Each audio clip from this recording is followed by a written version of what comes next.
Here we are. My character was one of George's girlfriends, and she was a bit of a ball buster. Okay, I can say that, right? Yeah. Like nodding. She was a bit frustrated that he didn't read the Breakfast at Tiffany's, as I recall. After all, she did get together with George Papat.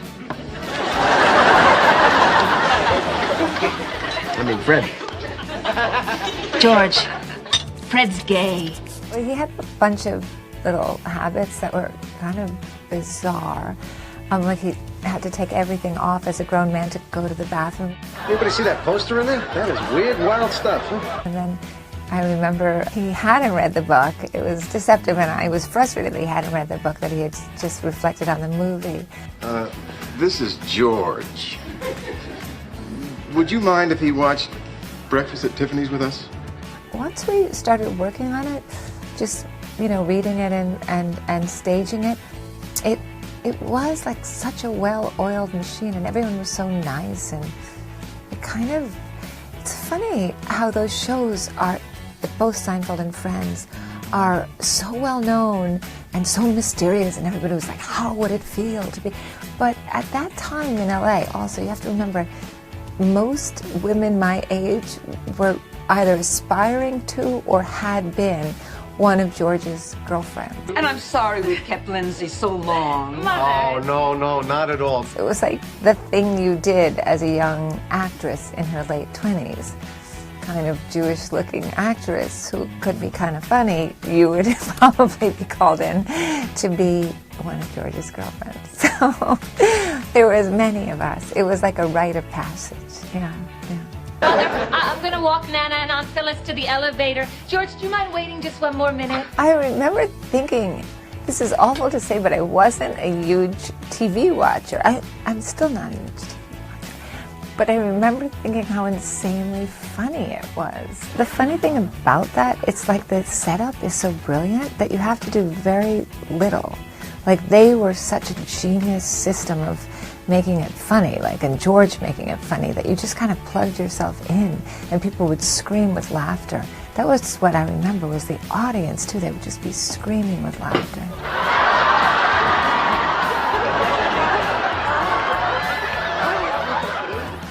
Jason was so nice, and Julia was so nice. She was just very warm and girlfriendy. Most of those people, and Jason was very sweet. I was, these women kind of came through the factory of girlfriends, and he was incredibly lovely and very, very sweet. Yeah, very kind.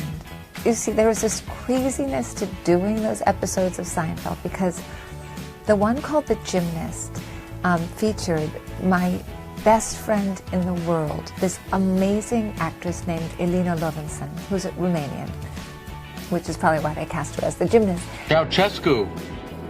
He must have been some dictator.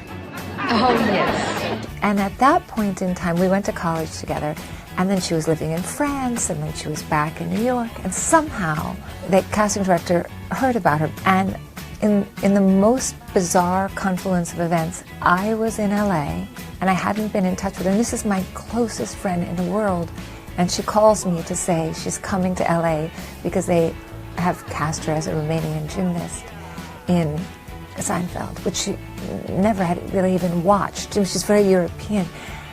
And that was the episode that I was doing. So we couldn't, it was such a bizarre sort of meshing of worlds. I remember going into Reedford, and you just go into this little bungalow and you just read the few lines, right, for Larry, and he sort of just laughed a little, and then you leave, you file in. And then I remember calling my answering service, and they said, you got the part. And I was engaged to my husband, and he was doing extremely well. He was making a movie already, and I remember calling him and saying, oh yeah, I know we were supposed to go out tomorrow night, but I have to work. I'm so sorry, I didn't realize. He was like, oh, what are you doing? I was a nanny at the time for George Wendt.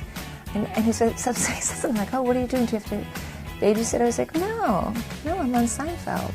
And I remember feeling like so incredibly accomplished that it wasn't that I had to babysit, but that I was on Seinfeld. And I was like, no, I'm doing Seinfeld.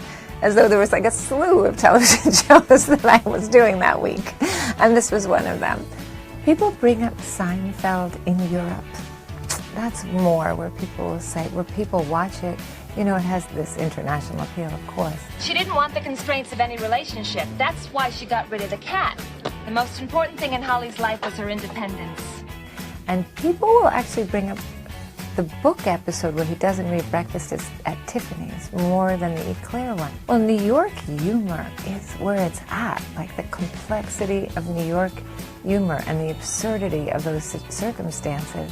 And I think that Julia is so deeply beloved. I think that is a big part of it. It's also the mechanics of how everybody worked, but I think that she's just a genius too. And I think that's a big part of the appeal.